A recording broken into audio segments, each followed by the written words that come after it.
بسم الله الرحمن الرحيم. السلام عليكم ورحمه الله وبركاته. ازيكم عاملين ايه؟ ان شاء الله النهارده انا هعمل معاكم كفته. هنعملها مشويه على البوتاجاز كده، وهنشوف هنعملها ازاي بطريقه سهله جدا ان شاء الله تعجبكم. بصوا، اول حاجه انا معايا نص كيلو لحمه مفرومه. تمام، هنعملها بالبرغل زي كفته الحاتي بالظبط. معايا نص كيلو لحمه مفرومه. تمام، هحط عليه ليا دي بتاع مثلا اقل من ربع كيلو ليا كده، انا بشرها وحطها كده. يعني انا بشرتها، انا عندي حته صحيحه يعني انا ببشرها. تمام.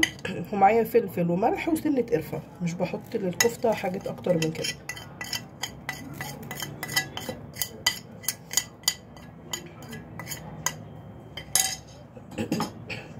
وطبعا معايا البرغل كنت غسلته. تمام، غسلته ونقعته في ميه سخنه لمده ساعه مثلا، وهبدا ان انا هفرمه في الكبه الاول. ومعايا بصلايه، انا بتاع دون بصلايه انا بشرتها عشان اخد يعني فاهمين، هاخد التفل بتاعها بس. عايزه انا التفل بتاعها بس.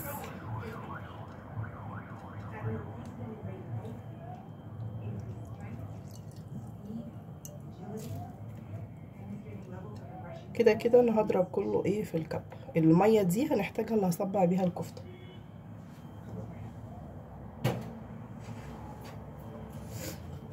وده البرغل. بصوا انا هحطه وبعد كده نضرب كله في الكبه مع بعض، مش مشكله. تمام اهو، انا مصفياه طبعا جدا جدا من الميه.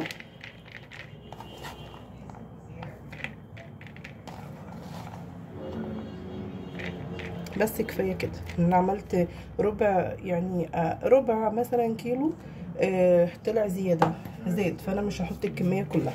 هقلب ده كله بس مع بعض، وبعد كده اروح ايه على الكبه نفرمه فرمه تاني، تبقى فرمه ناعمه بقى.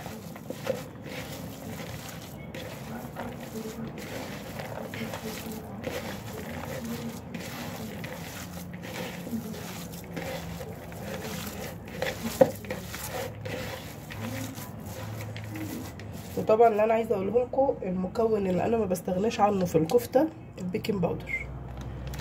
يعني ده اساسي معايا في الكفته، بيخليها هشه كده وما بتبقاش ناشفه خالص، يعني بتبقى طريه جدا يعني. فانا هاخد ايه منها معلقه كده مليانه اهي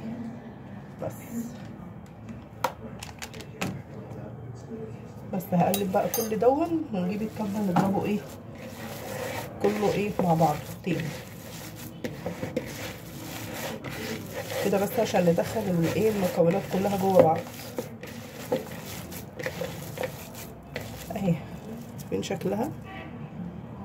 يعني اللحمه باينه فيها، يعني مش لازم نملاها كلها برغل.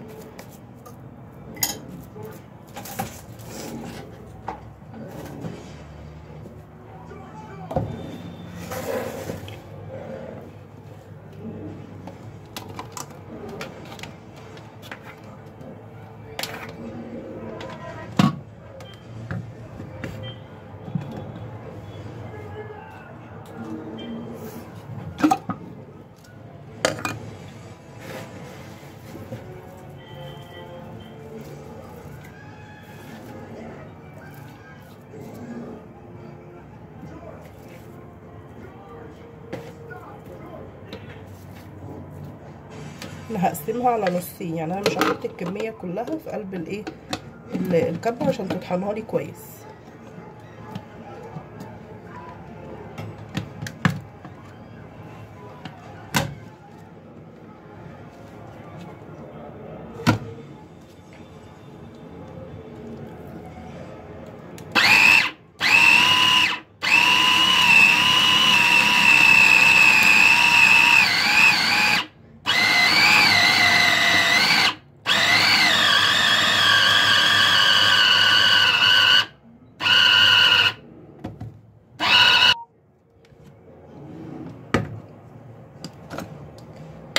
بصوا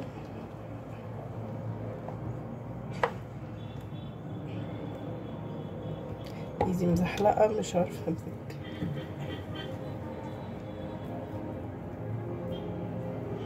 اهي. بصوا اصلا بقت حلوه جدا اهي.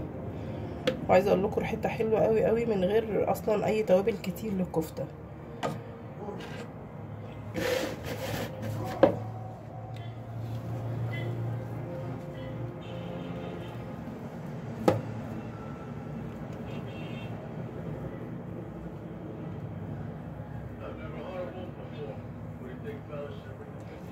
بصوا الفرق بين اللي انا فرمتها والتانية، يعني اللي اتفرمت بقت ناعمة اكتر من دي اهي، شايفين؟ هنكمل بقى الايه بقيتها، نكمل بقيت فرمها.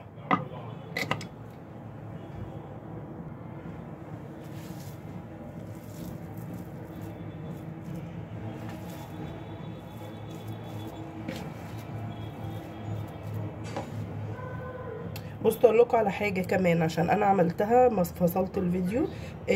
لو لقيتوا اللحمه ناشفه شويه ومش بتلف معاكم كويس، ممكن نحط لها يعني معلقه ميه، يعني معلقه ميه بس مش اكتر من كده.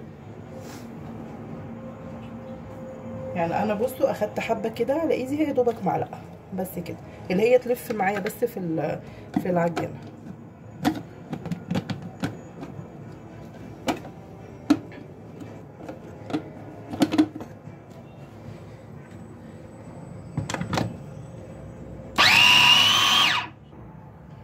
كده الجزء التاني خلصته اهو.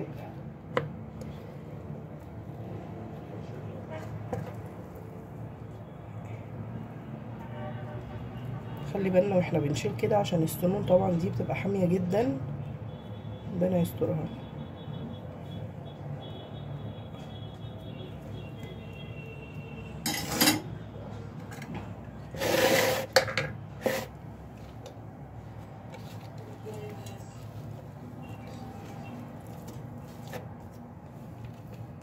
من قبل ما تتعمل اصلا وريحتها تحفه.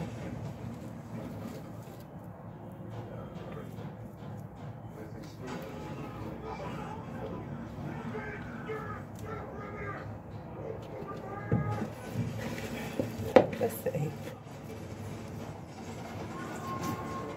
عشان بس المها انا اديت ايدي ميه كده كده. اصلا احنا دقنا الملح بتاعها مظبوط تمام، يبقى كده هي بقت زي الفل. احنا هنسيبها بس تريح شويه، وبعد كده ابدا اصبعها. عايزين نصبعها ونحطها في الفريزر لاي وقت عادي، بتتشال في الفريزر وبتطلعيها تقليها مفيش مشكله.